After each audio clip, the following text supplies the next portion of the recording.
I went to a book fair on Friday and felt drawn to a plain red, leather-bound book with my first name printed in black on the cover. I laughed to myself, thinking maybe I'm a little conceited, being drawn to something simply because my name was on it, but I bought it anyway. Since reading it, I keep asking myself would I prefer to never found this, to not know what was coming so I could have continued living normally as I can, while I can. Or am I just glad to know what to expect? Maybe try to prevent it? Can I prevent it? My biggest question of all, who wrote it? I started reading it on the bus going home from the fair. It didn't take long to realize this book was detailing my life in story form, including accurate details and dates. I felt the blood drain from my face as I read the exact story my parents had told me up teen times about my traumatic birth. The book had every correct detail down to the date, time, hospital, and my parents' names. I felt dizzy as it went on to describe the first time each of my family members met me, including my grandfather who died in an accident a week later. Further chapters tell intimate details about my life, and I have no idea how the writer could have known any of it, my disaster of a first kiss to the time my parents caught me smoking. It even details events that I have never uttered out loud, such as the time I stole a chocolate bar from the corner shop as a kid. I felt so guilty I went back the next day and left a pound coin on the counter when the shopkeeper wasn't looking. It's like I've had someone watching over my shoulder the entire time, writing my life down, all of it. But why? I have had a pretty uninteresting life. Nothing of significance has ever happened to me yet. Yet someone has recorded every moment within a novel. Obviously, I have not put the book down since I connected the dots. When I got to the ending last night, my blood ran cold and I vomited. You'd think the story would end before I found the book because how could it possibly go past that point? But no. I read about myself going to the book fair, buying the book and realizing the story was about my life on the bus. How could the writer have known these details to add it in before it even happened? This is what has completely freaked me out about the ending. According to the writer, I was so engrossed in the book, I didn't notice a man at the back of the bus carefully watching me. I also didn't notice him get off at my stop and follow me to my home, where apparently he has been watching me from the tree line in the park across the road since Friday. The book says that in a few weeks' time, this man will ambush me and brutally murder me, that my body will never be found by my family and will never know what happened to me. I've called the police and told them I was concerned someone was stalking me and that they were watching me from the park. They have checked the park and told me that they have found nothing of concern. They have asked me for any proof of the stalking, and of course, I have nothing. So they're not taking me seriously anymore. I can't exactly tell them a book told me someone is stalking me. They would think I'm crazy or that I wrote it myself. I'm scared to tell my parents, as I know they will rush over here and I'm worried that I will put them in danger.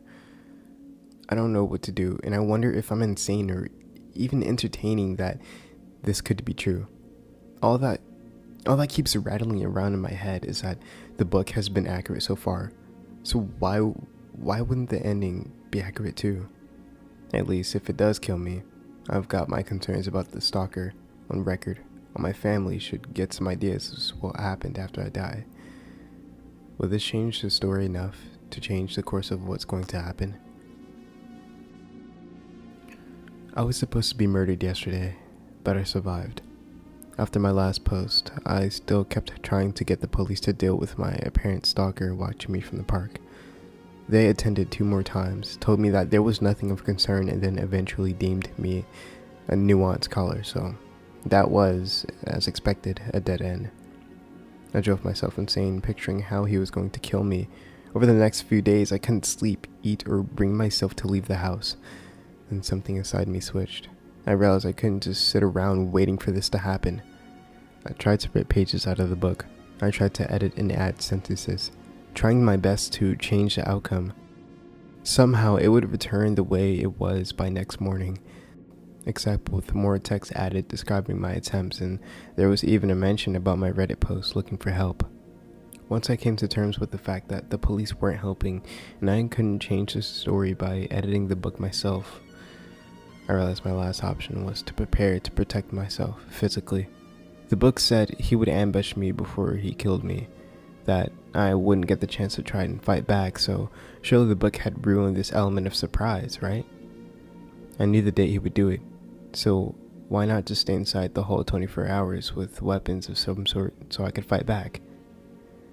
I live in the UK, so it's not like I could just go out and buy a gun or something. So I went out and got what I could, such as knives, a baseball bat, a nail gun, and whatever else I could get my hands on that would give me some sort of a fighting chance. I went home and placed each of the items in an easily accessible place in each room.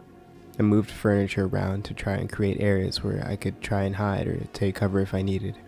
Once done, I felt a lot better about my chances and nearly convinced myself that I could get through it. Yesterday morning, I awoke feeling nervous. I had made a promise to myself to stop checking the book because it was driving me insane. So I fought the urge to check to see if anything had changed, because if I hadn't, I knew it would destroy any confidence I now had and I would spiral. The whole day I was on edge, checking every corner of every room I went into. I must have checked all the doors and windows at least 100 times. I wouldn't watch any TV for fear of me not hearing anyone come into the house. Once the sun set, I started to doze off, obviously exhausted from being so scared and stressed all day. Then, bang, bang, bang on the front door. I bolted up with the knife in my hand and reminded myself of the baseball bat behind me on the chair. My eyes stayed locked on the front door, and although I didn't realize it at the time, I was holding my breath preparing for someone to break in. Shortly after, I heard a woman say, "Come on, let's just go into the next house. It mustn't be here." In all the chaos of last week, I had completely forgotten it was Halloween. For the next hour, I sat on the floor gripping the knife, rocking back and forth, feeling like my brain was fracturing from fear after each knock from trick-or-treaters. I was asking myself, how am I supposed to be prepared for this when so many people are knocking at the door every few minutes, distracting me? If my eyes are locked on this door, how do I know he isn't trying the back door? That's when I decided I couldn't take it anymore. I'll ambush him instead. Thanks to the book, I knew he'd be watching for the perfect moment to strike from the park. I left my house through the back door with my hood up, the bat in my hand and the knife in my pocket. I waited for a group of kids to walk up my path to knock. Once they started to leave, I quietly caught up behind them and slipped into the street, where there were plenty of groups of kids and adults smiling around, hoping I'd blended in enough for him to not see me coming. Once I had gotten to a darker part of the street, I quickly crossed and entered the park. I scanned the tree line the book mentioned to see if I could see anyone, and there, right across from my house, was a man dressed in black, perfectly concealed in the bushes, looking across towards my home with a set of binoculars. Next to him was a rope, a large knife, and a camera. I felt sick to my stomach knowing those things were meant for me. I knew I only had a moment to act, so I gripped the baseball bat tight and asked, "What are you doing?" He spun around with a look of fear on his face, but once he realized who I was, he smiled. I instinctively took a step back, and I held the bat up to show him I was willing to use it. He walked towards me with his hands held open, so I told him to stop where he was. He stopped, smiled again, and said, "Looks like you just couldn't stay away either." I wanted to vomit right then and there. I pushed the vial down and asked what he wanted from me. His eyes went towards the knife. I forced the bat at him to force him to back away, but once I screamed for help, he dove for it. I continued screaming while wildly swinging the bat at him, and luckily some dads out with their kids heard and come running. After a scuffle and luckily only some superficial slashes to the arms of the dads, they managed to restrain him and keep him there until the police came. They arrested him and took mine and a few other statements. Then I was able to return home with some relief. I couldn't quite believe I'd gotten through it. I walked into my bedroom to see 2 a.m. on the clock. I smiled, realizing I'd actually survived.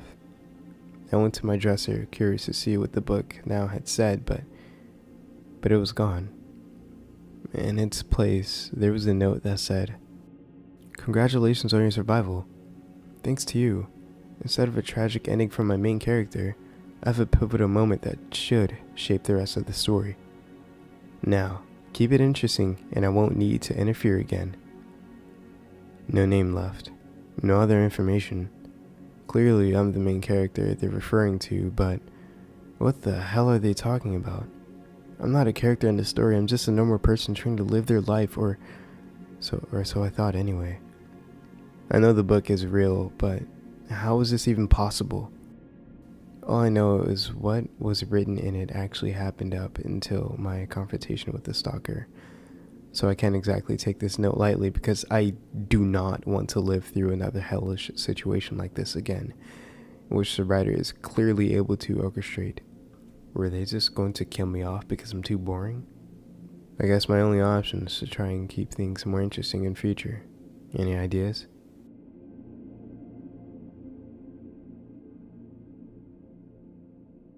I hope you guys enjoyed today's story. Thank you so much for listening. Huge thanks to the Redditor u/SookyBitch for this amazingly well written story. Once more, I hope you guys enjoyed, and I'll see you guys in the next story. So, don't forget to sit back, relax, and indulge in fear.